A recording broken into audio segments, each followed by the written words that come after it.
Hadirin hormatan simkuring, segala puja sinar puji urang sangkakeun ka Allah Subhanahu wa taala anu parantos masihan mangkirang-kirang kanikmatan ka urang sadaya.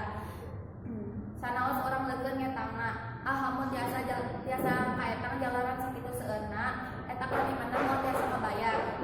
Eta acana abdi ngahaturkeun nuhun ka Bapa sareng rerencangan anu geus tiasa sumping di ieu ruangan anu bersih sareng nyaman. Dina penelitian Profesor Universitas Pendidikan Indonesia Nario Rangga dibandingkeun kajian budaya Sunda teh nuntun masyarakat Sunda pikeun hirup sareng mata pencaharian dina hubungan sareng Gusti, hubungan sareng individu, hubungan manusia sareng sesama manusia, sareng hubungan manusia sareng alam.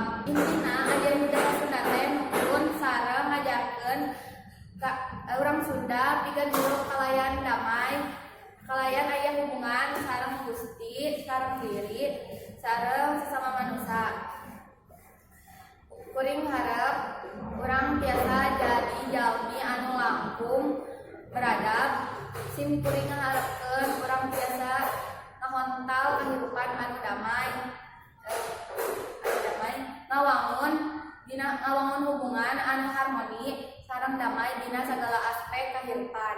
Mung sakitu abdi tiasa nyarios kirang langkungna nyuhun hapunten. Sakitu kapihatur. Wassalamualaikum warahmatullahi wabarakatuh.